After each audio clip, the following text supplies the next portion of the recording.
Start doing that. Look.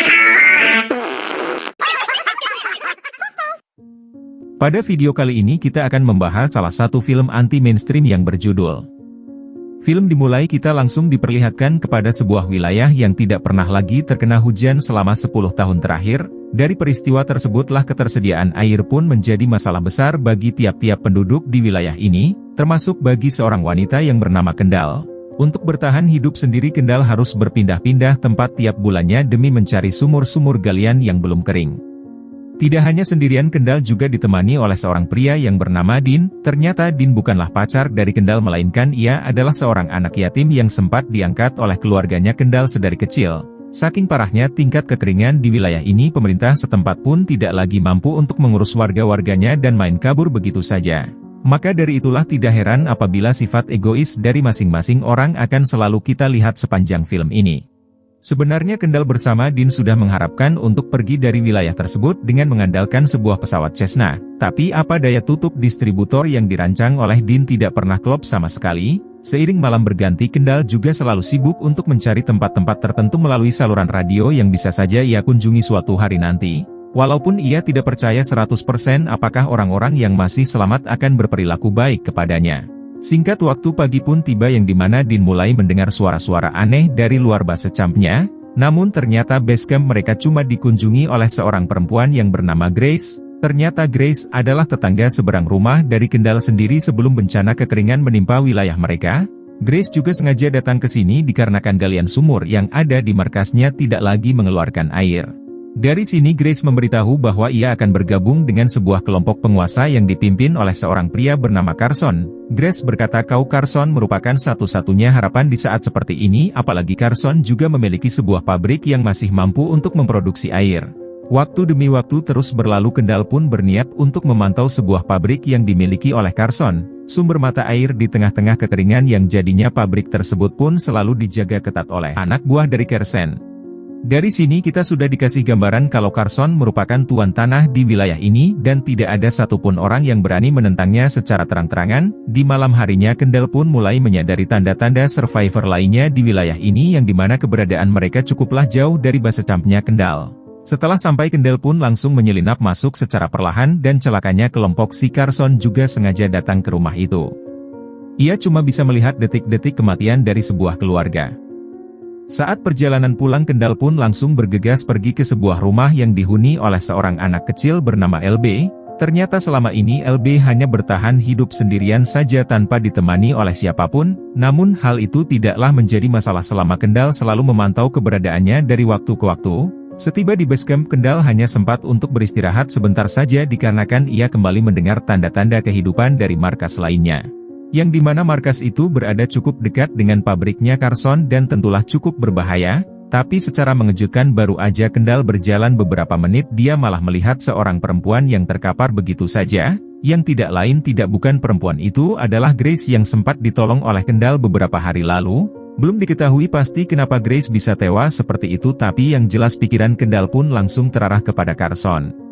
Lalu tibalah Kendall di sebuah rumah yang ternyata sudah dihuni oleh banyak orang. Ternyata mereka semua merupakan satu keluarga utuh yang terus mencoba untuk bertahan hidup dengan mengandalkan sumur sendiri yang kali ini sudahlah kering. Maka dari itu mereka pun memutuskan untuk bergabung dengan kelompoknya Carson yang dimana kelompoknya Carson sedang menuju ke rumah ini. Tapi apa daya keinginan mereka tidaklah benar-benar terwujud di saat Kendall sendiri harus melihat satu persatu anggota keluarga itu sengaja di-headshot oleh Carson. Bahkan Carson hanya menyisakan seorang pria muda yang sekiranya masih bisa diandalkan sebagai anak buah. Sialnya Kendall pun tidak bisa langsung pergi dari rumah tersebut dikarenakan kelompoknya Carson masih berencana untuk menyemprotkan gas beracun ke dalam rumah itu. Yang benar saja tersisalah satu orang terakhir yang baru saja keluar dari persembunyiannya dan langsung ditembak mati oleh Carson sendiri. Merasa sudah aman Kendall pun langsung berlari sekencang mungkin yang lagi-lagi pelariannya harus dihadang oleh seorang pria berkostum lengkap. Kali ini tidak ada lagi perilaku baik yang bisa dilakukan oleh Kendall melainkan ia harus terus menghajar siapa saja yang terlihat membahayakan. Barulah setelah itu Kendall pun kembali berkunjung ke rumahnya LB yang sejauh ini masih aman-aman saja dari ancaman Carson. Tanpa rasa ragu Kendall berkata ia akan mengajak LB bersama Dean untuk pergi dari wilayah ini apabila ia berhasil mendapatkan komponen yang pas untuk pesawat temuannya. Beberapa saat setelah itu Kendall dan Dean harus memulai untuk bertahan hidup dengan cadangan air yang tersisa. Luar biasanya lagi Dean juga sudah memohon kepada Kendall untuk langsung membakarnya apabila ia harus tewas secara tragis. Dengan alasan Dean tidak ingin mati kehausan ketika terkubur di dalam tanah yang tidak ada air. Seperti ini. Namun tiba-tiba baru aja Kendall ingin berkeliling di depan markasnya udah terdapat salah satu anak buah dari Carson. Bahkan tidak hanya anak buahnya saja Carson sendiri juga berada di rumah itu bersama anak perempuannya. Tidak ada cara lain lagi yang bisa dilakukan oleh Kendall bersama Dean selain bersembunyi di atap rumah. Hebatnya lagi mereka juga sudah tahu harus ngapain di saat beberapa anak buahnya Carson mulai bersiap untuk menyemprotkan gas beracun. Beberapa menit setelah itu barulah Kendall bersama dengan pun bisa kembali bernafas normal, yang dimana Kendall sendiri langsung berencana untuk memantau pergerakannya Carson. Tapi lagi-lagi baru aja merasa tenang Kendall malah kembali diganggu oleh pria berkostum yang ternyata belumlah tewas. Alhasil terjadi lagi sebuah keributan di antara mereka berdua yang kali ini pria tersebut harus benar-benar tewas setelah dipastikan sendiri oleh Kendall.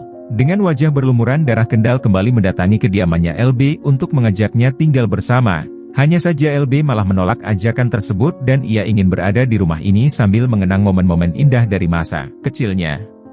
Tentu saja di saat itu masih terdapat kedua orang tua LB yang belumlah tewas sama sekali. Singkat waktu Kendall pun sudah tiba di markasnya yang dimana di saat itu juga ia menyadari kalau rumahnya sedang dihampiri oleh 3 orang survivor yang tidak pernah ia lihat sebelumnya. Entah berasal dari mana dan ingin ngapain tapi yang jelas ketiga orang tersebut mengaku kalau mereka hanya ingin meminta segelas air.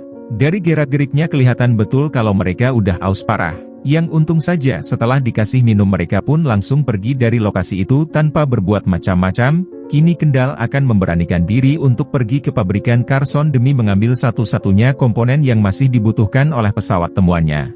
Lebih tepatnya Kendall akan memulai rencana itu dengan mengalihkan perhatian dari anak buahnya Carson dan melepas tutup distributor yang masih terpasang di salah satu mobil milik mereka.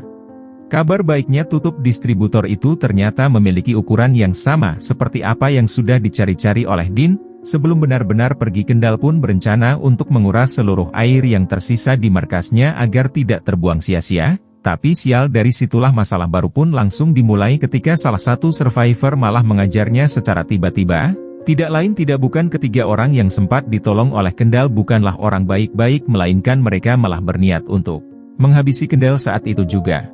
Beruntung masih ada Dean yang ternyata sudah siap siaga terlebih dahulu untuk menyelamatkan nyawanya Kendall. Hanya saja kabar baik tersebut langsung berubah menjadi kabar buruk ketika kelompok Carson sudah mendengar suara tembakan tersebut. Tanpa pikir panjang dengan pun langsung menyembunyikan Kendall ke dalam mobil rongsokan sedangkan Dean sendiri nggak bisa kabur lagi kemana-mana. Alhasil dengan segala kepasrahannya Dean pun langsung berusaha untuk menembak salah satu prajurit dan anaknya Carson, yang berujung ia sendirilah yang harus ditembak mati. Pada saat itu, mau nggak mau Kendall cuma bisa berbaring saja di dalam mobil tersebut sambil menutupi dirinya dengan sebuah kain. Awalnya keberadaan Kendall bakal disadari namun ternyata nggak ada satupun dari mereka yang memeriksa mobil tersebut. Tidak lama dari itu Kendall pun langsung keluar dari dalam mobil dan di saat itu jugalah ia langsung bergegas pergi ke belakang rumah untuk mengambil sebuah samurai yang sengaja ia kubur. Ibarat main MOBA Kendall kali ini berencana untuk mengeluarkan ultinya yang memiliki cooldown cukup lama. Tanpa basa-basi lagi Kendall langsung memulai aksinya dengan menghabisi anak buahnya Carson yang lagi memeriksa sebuah rumah. Dan sudah bisa ditebak salah satu anak buah yang baru saja ditembak oleh Kendall adalah seorang pria yang sempat ia kenal dari sebuah keluarga. Di saat hari mulai gelap Kendall pun kembali lagi ke markasnya demi mewujudkan perkataan Dean yang ingin dibakar setelah ia tewas. Entah rasa haru seperti apa yang dirasakan oleh Kendall tapi yang jelas ia pun langsung merasa puas kembali di saat pesawat itu bisa berfungsi untuk pertama kalinya. Namun sayang untuk kali ini Kendall pun harus menyadari kalau keberadaan LB tidaklah lagi terlihat. Dengan mental yang sudah terasa Kendall langsung menyelinap masuk ke pabrik tersebut meskipun ia sendiri harus masuk melalui saluran limbah. Ketika berhasil masuk satu persatu anak buahnya Carson langsung dihabisi tanpa pamrih sama sekali sampai-sampai kali ini hanya tersisa Carson bersama anaknya. Tapi Carson masih saja bertekad untuk membantai Kendall yang lihat berani meski pada akhirnya Carson bukanlah lawan yang sepadan bagi Kendall seorang. Setelah melihat ayahnya tewas di depan mata seketika itu juga anaknya Carson pun langsung menantang Kendall untuk Baywan yang dimana kali ini Kendall harus mengeluarkan tenaga ekstra. Perlawanan demi perlawanan ia lakukan sebisa mungkin dan pada akhirnya Kendall pun berhasil membantai perempuan tersebut. Di ending film kita diperlihatkan Kendall bersama LB yang sedang bergegas pergi dari pabrik tersebut. Setelah tidak ada lagi yang bisa mereka lakukan di wilayah ini mereka pun langsung bersiap-siap untuk pergi menggunakan pesawat Cessna yang sudah berfungsi dan film pun berakhir.